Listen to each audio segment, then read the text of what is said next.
Satyabama Institute of Science and Technology, Chennai and Sriperumbudur.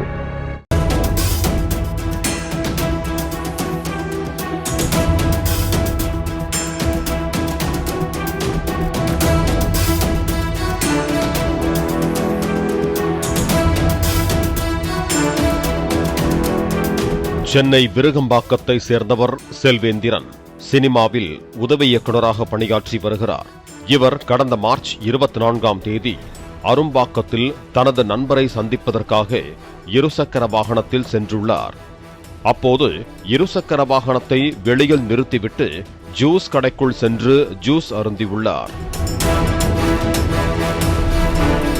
அப்போது இருசக்கர வாகனத்தின் முன்பகுதியில் தனது செல்போனை மறந்துவிட்டு சென்ற செல்வேந்திரன் மறுபடியும் வந்து செல்போனை பார்த்தபோது அது காணாமல் போயுள்ளது.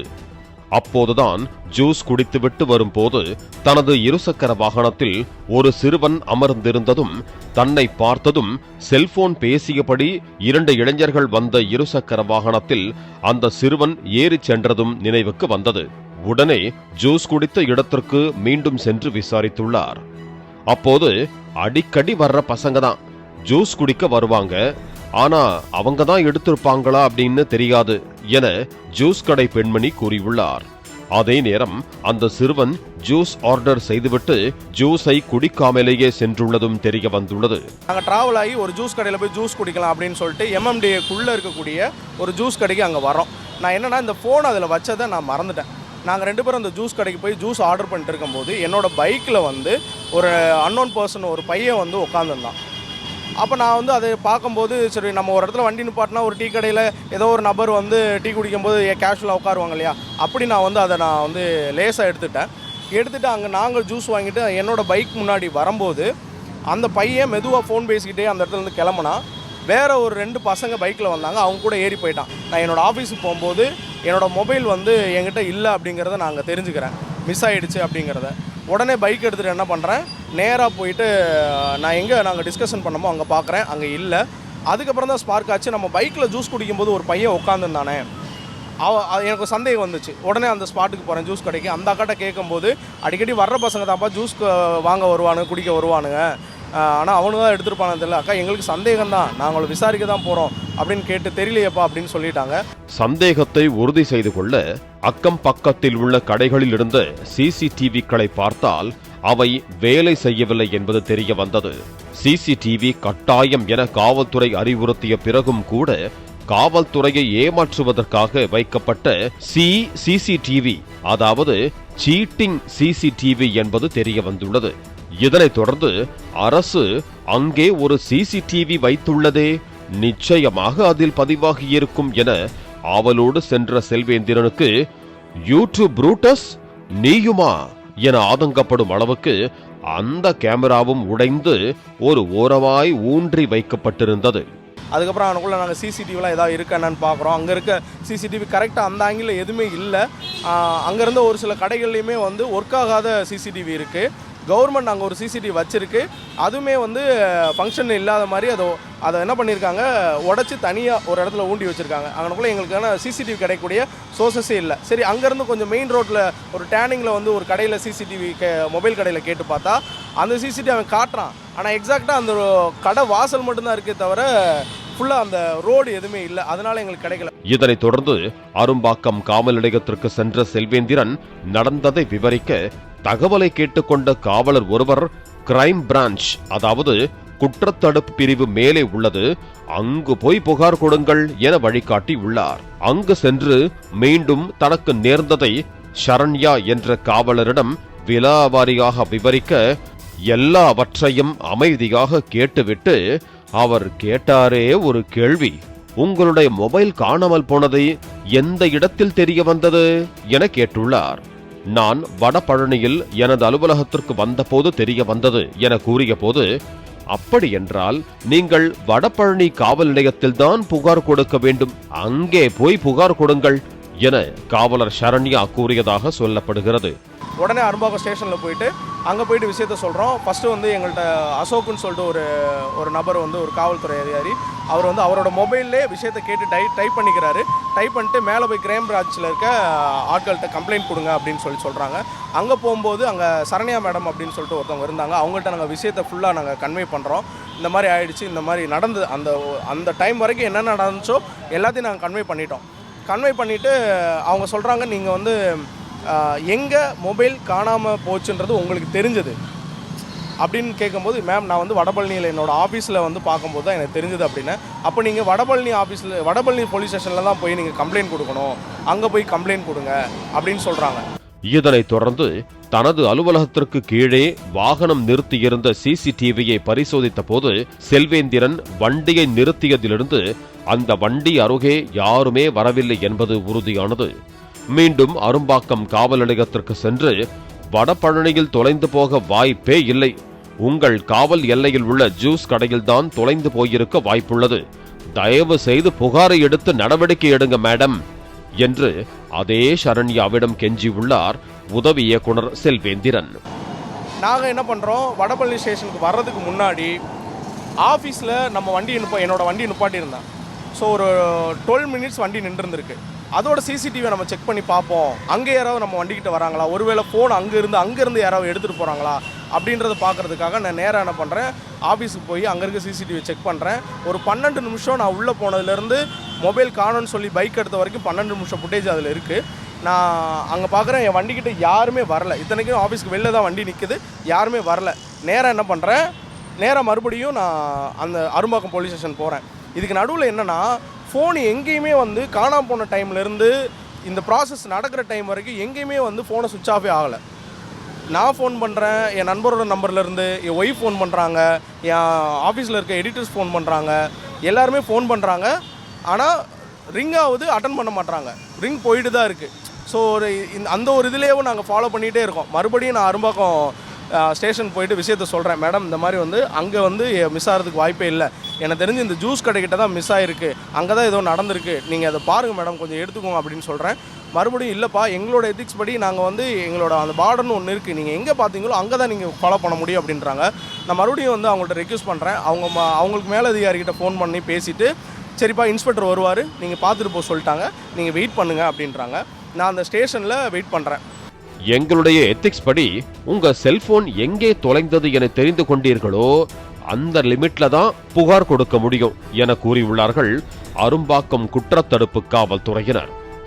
நல்ல வேளை அவர் அரும்பாக்கத்தில் செல்போனை தவற விட்டுவிட்டு அமெரிக்காவோ ஆப்பிரிக்காவோ அண்டார்டிகாவோ சென்றிருந்தால், அங்கே போகும்போது செல்போனை தவற விட்டது அவருக்கு நினைவுக்கு வந்திருந்தால் அவர் நிலைமை என்னவாக இருக்கும்? அரும்பாக்கம் குற்றத்தடுப்பு போலீசார் என்ன சொல்லியிருப்பார்களோ? செல்போன் தொலைந்து விட்டதே என்கிற டென்ஷன், பதற்றத்தை விட போலீசாரிடம் புகாரை கொடுப்பதற்கே போராட வேண்டியிருந்தது. தொடர்ந்து இழுத்தடித்துவிட்டு ஒரு கட்டத்தில் இன்ஸ்பெக்டர் கூறிய பிறகுதான் வேறு வழியில்லாமல் போலீசார் புகார் குறித்து விசாரிக்கவே ஆரம்பித்ததாக கூறப்படுகிறது. ட்ரேஸ் செய்ததில் ஒரு லொகேஷன் கிடைத்தது, அதனை நாங்கள் விசாரித்து விடுகிறோம் என கூறியுள்ளனர்.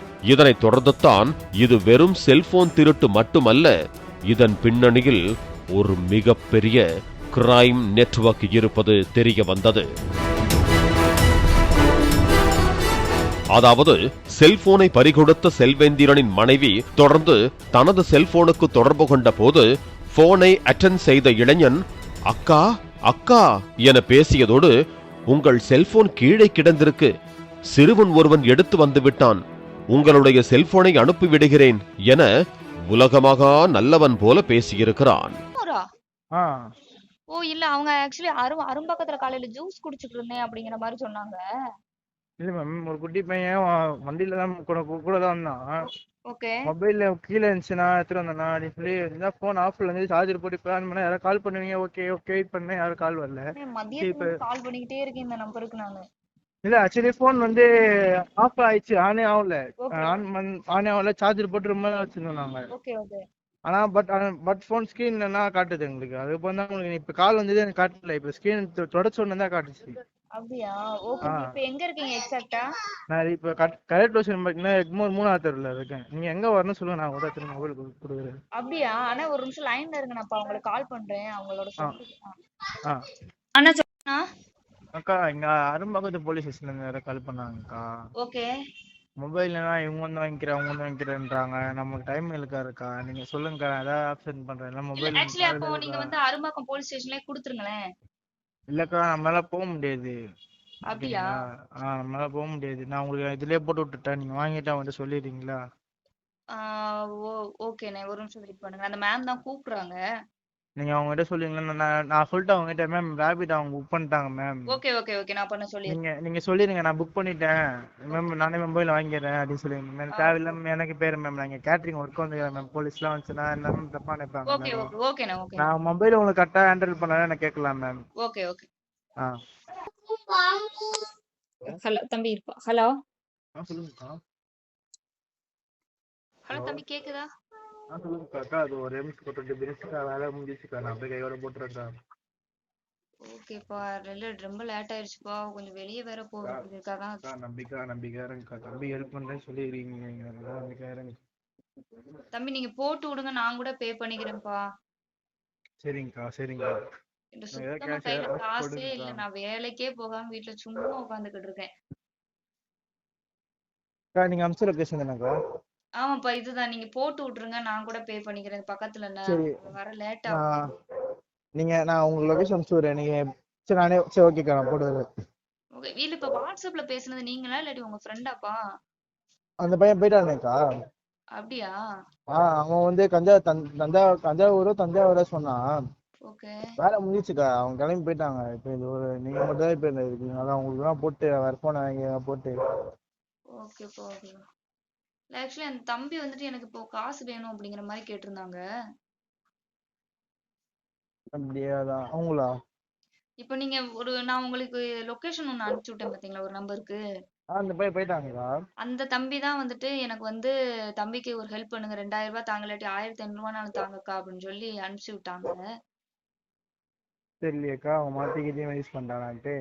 அப்படியே இல்ல, நான் தான் இவ்வளவு நேரம் அவங்களுக்கு தான் டெக்ஸ்ட் பண்ணேன், அவங்க இது பண்ணவே இல்ல. ஓ நீங்க தான் பண்றீங்களோ அப்படின்னு சொல்லி நான் நினைச்சேன். இல்லக்கா, மாத்தி பண்ணிருப்பாங்கக்கா. அவங்க பைத்தியக்கா அந்த பையன். நான் இருங்கக்கா, நான் உங்களுக்கு போட்டு நான் இந்த மாதிரி தான் கால் பண்றேன். ரேபிடோ கார் வந்தாருன்னா நான் அவர் கையில போன் கொடுக்குறேன். நீங்க அவர்கிட்ட போன் வாங்கிட்டேன்னு ஒரு பதில் வாங்கிக்கோங்க பேசி. ஓகேப்பா, நீங்க எனக்கு ஸ்கிரீன்ஷாட் மட்டும் அனுப்பிச்சு விட்டுறீங்களா? உங்களுக்கு சரி ஓகே, அனுப்பிச்சு விடுறேன். இந்த நம்பர் தானே வாட்ஸ்அப் இது? ஆமாப்பா ஆமாப்பா. சரி ஓகேக்கா. தேங்க்யூ. தேங்க்யூ. அதாவது எழும்பூர்ல இருக்காக்கா, நான் செக்யூரிட்டி ஏஜென்சில வேலை பார்க்கறேன்க்கா, வேலை கூட சரியா இல்லக்கா, அதனால செலவுக்கு ஒரு 1500 ரூபாய் 2000 ரூபாய் அனுப்புங்கக்கா, அக்கா தம்பிய நம்புங்கக்கா என்றெல்லாம் கரகாட்டக்காரன் பட தம்பி சண்முக சுந்தரம் போல பாவமாய் சாட்டிங் செய்து பேசியிருக்கிறான். இதனைத் தொடர்ந்து தான் ஆன்லைன் டெலிவரி மூலம் அனுப்பப்பட்ட செல்போனை வாங்கி பார்த்த போதுதான் செல்வேந்திரன் அதிர்ச்சி அடைந்தார். கரெக்டாக 7:30க்கு என் ஒய்ஃப் வந்து ஃபர்ஸ்ட் கால் அந்த மறுபடியும் கால் ட்ரை பண்ணியிருக்காங்க என்னோட நம்பருக்கு. அந்த பையன் வந்து ஃபோனை அட்டன் பண்ணிட்டான். யாரோ அன்னோன் பர்சன் ஃபோன் அட்டன் பண்ணிட்டாங்க. அட்டன் பண்ணிட்டு என்ன சொல்லியிருக்காங்க அப்படின்னா, என் தம்பி ஒருத்தர் 10 வயசு பையன், ஃபோன் கீழே கிடந்தது, அவன் எடுத்துகிட்டு வந்து கொடுத்தான், ஃபோன் ஆனால் வந்து சுவிட்ச் ஆஃபில் இருந்தது. அவங்கள்ட்டலாம் கேட்கும்போது எப்போ அப்போ போய் அட்டன் பண்ணியிருக்கலான்னு சொல்லி எங்கள் அப்போ ஒய்ஃப்லாம் கேட்கும்போது, இல்லை ஃபோன் சுவிட்ச் ஆஃபில் இருந்தது, நான் தான் சார்ஜ் போட்டு இப்போ தான் எடுக்கிறேன் அப்படின்றான். ஆனால் பகலெல்லாம் ஃபோன் வந்து ரிங் ஆகுது, ஃபோன் டிஸ்பிளே தெரியல. ஏன்னா சார்ஜ் வந்து முதல் நாள் நைட்டு ஃபுல்லாக போட்டு என் கையில் கிடைக்கிற வரைக்குமே சார்ஜ் இருக்குது. அவன் என்னென்னமோ பேசுகிறான். அதுக்கப்புறம் வந்து தொடர்ந்து எங்கே இருக்கீங்கன்னு கேட்கும்போது எக்மோர் கிட்ட ஒரு 3வது தெரு ஏதோ சம்திங் சொல்கிறான். நான் வந்து ரேபிடோவில் இங்கேருந்து அனுப்புகிறேன்க்கா, உங்கள் ஃபோனை நீங்கள் ரிசீவ் பண்ணிக்கோங்க அப்படின்னு சொல்கிறான். ஒரு ஸ்டேஜுக்கு அப்புறம் வந்து ஒரு 2000 ரூபா இருந்தால் போடுங்க, நான் ஃபோனை அனுப்பிச்சிட்றேன் அப்படின்ற அளவுக்குலாம் பேசிகிட்டே இருந்திருக்கான். மெசேஜும் பண்ணியிருந்திருக்கான். அந்த மெசேஜில் எல்லாமே இருக்குது, காசு அனுப்புங்க, இல்லை தம்பி நாங்களே கஷ்டத்தில் இருக்கோம், இவங்களும் பேசியிருக்காங்க, முடிஞ்ச அளவுக்கு பேசியிருக்காங்க ஃபோனை வர வைக்கிறதுக்கு. அதாவது அவரது செல்போன் ஃபார்மேட் செய்யப்பட்டதோடு ஓடிபி இல்லாமலேயே அவரது வங்கிக் கணக்கில் இருந்த 5000 ரூபாய் பணம் திருடப்பட்டிருப்பது அதிர்ச்சியை ஏற்படுத்தியது. அடுத்த ஒரு 15 நிமிஷம் 20 நிமிஷத்தில் இந்த ஃபோன் வந்து ஒரு ரேபிடோ ஆள் மூலியமாக என் வீட்டுக்கு வருது. வீட்டுக்கு வந்த உடனே நான் இந்த ஃபோனை வாங்கி முதல்ல பார்த்த விஷயம், உள்ளே ஓப்பன் பண்ணி பார்த்தா இந்த ஃபோனில் கவர்லாம் இருந்துச்சு, ஸ்கின்னெல்லாம் போட்டிருந்தேன், எல்லாத்தையும் ரிமூவ் பண்ணியிருக்காங்க. ஃபோனை புதுசாக சாஃப்ட்வேர் அடிச்சிருக்காங்க. புதுசாக சாஃப்ட்வேர் அடித்து புதுசாக இருக்குது. நான் இன்ஸ்டால் பண்ண பேங்க் ஆப் எதுவுமே இல்லை, எல்லாம் புதுசாக இருக்குது. சரி கேலரியில் போய் பார்க்கலான்னு போனால் இந்த டீட்டெயில்ஸ் இருக்குது. ஃபோன்பேயோட QR கோடு என் நம்பரில் ஒரு பேங்க் அந்த ட்ரான்ஸ்ஃபர் பண்ணது, அதாவது நானே பண்ண மாதிரி என் பேர் தான் போட்டிருக்கு. ஆனால் பெங்களூர்னு இருக்குது, பிரான்ச் பெங்களூர்னு இருக்குது. பெங்களூரில் ஒரு ஐடி எனக்கு இருக்கதே ஒரே அக்கௌண்ட்டு, ஊரில் தேனி அக்கௌண்ட்டு, ஒரே ஒரு கனரா பேங்க் அக்கௌண்ட் தான் இருக்குது. ஸோ அந்த மாதிரி போட்டிருக்கு. அதுக்கப்புறம் பார்த்தா கூகுளில் என்னோடய பேன் கார்டு, இது பழைய ATM, இது ஒர்க் ஆகாது, ஆதார் கார்டு, பேங்க் பாஸ்புக், இது எல்லாத்தையும் எடுத்து இதெல்லாம் இப்படி இருக்குது. அப்புறம் தான் டிசைட் பண்ணேன் இதை வச்சு தான் அவங்க வந்து ஸ்கேம் பண்ணி அந்த காசை எடுத்திருக்காங்க அப்படின்னு சொல்லிட்டு. அந்த நம்பரும் ரேபிடோக்காரன் சொன்னார், ஐயா நீங்கள் உடனே வந்து நீங்கள் அந்த ஆப் ரேபிடோ மூலியமாக என்னோட நம்பர் இருந்திருக்கும், கால் பண்ணியிருந்தா கூட நான் அவங்கள ஃபாலோ பண்ணியிருப்பேன். பக்கத்தில் போலீஸ்லாம் இருந்தாங்க. அந்த ப்ரெஷரில் என்னால் அந்த இது யோசிக்க முடியல. ஃபோன் முதல்ல கைக்கு வரணும் அப்படின்றது மட்டும்தான் என்னோடய தாட்டாக இருந்தது. ஸோ வந்துருச்சு. அதுக்கப்புறம் நான் இமிடியேட்டாக இந்த நடந்த விஷயங்கள் எல்லாமே மறுபடியும் நான் வந்து அந்த செந்தில் அப்படிங்கிற அந்த பிசிக்கு நான் வந்து அரும்பாக்கம் ஸ்டேஷனில் இருக்கக்கூடியவருக்கு அந்த நைட்டே நான் விஷயத்தை கன்வே பண்ணிவிட்டு அவரும் வந்து அந்த ரேபிடோ ஆட்கிட்ட பேசிட்டார். ரேபிடோ ஆளும் நீங்கள் சொல்லுங்கள் சார், நான் வந்து வேணால் உங்களுக்கு நான் வந்து எங்கே பார்த்தேன் என்னன்றதான் சொல்கிறேன் அப்படின்னு சொல்லிட்டு அவரும் சொல்லிட்டு கிளம்பிட்டார். மறுநாள் இன்றைக்கி காலையில் 10 மணிக்கு மேலே பேசிட்டு சொல்கிறேன், ஸ்டேஷன் வாங்க அப்படின்னாங்க. மறுபடியும் நான் 10 மணிக்கு மேலே ஃபோன் பண்ணும்போது, இப்போது கொஞ்ச நேரத்துக்கு முன்னாடி ஃபோன் பண்ணும்போது, நான் பேசிட்டேன், நீங்கள் வந்து வடபழனி ஸ்டேஷனில் கம்ப்ளைண்ட் கொடுத்துருங்க, ஃபாலோ பண்ணிப்பாங்க, நீங்கள் பார்த்து கம்ப்ளைண்ட் கொடுத்துருங்க. ஏன்னா அங்கே தான் வந்து உங்களுக்கு வீட்டு விருவம்பாக்கன்றதுனால அங்கே ரிசீவ் ஆகிருக்கு, நீங்கள் கம்ப்ளைண்ட் கொடுத்துருங்க அப்படின்னு சொன்னார். இப்போ அதுக்காக தான் வந்திருக்கேன். அதுக்கு முன்னாடி இந்த விஷயத்தை வந்து உங்கள் எல்லாருக்கும் நான் தெரியப்படுத்தேன். இதனைத் தொடர்ந்து செல்வேந்திரன் வடபழனி காவல் நிலையத்தில் புகார் அளித்திருப்பதாகவும் இது குறித்து வழக்கு பதிவு செய்து விசாரிக்க இருப்பதாகவும் கூறப்பட்டது. ஆனால் அவர்களும் புகாரை எடுக்காததால் செல்வேந்திரன் துணை ஆணையர் அலுவலகத்தை அணுகியுள்ளார். இதனைத் தொடர்ந்து வந்த ஒரு காவலர் சர்வேயரை மட்டும்தான் அழைத்து வரவில்லை.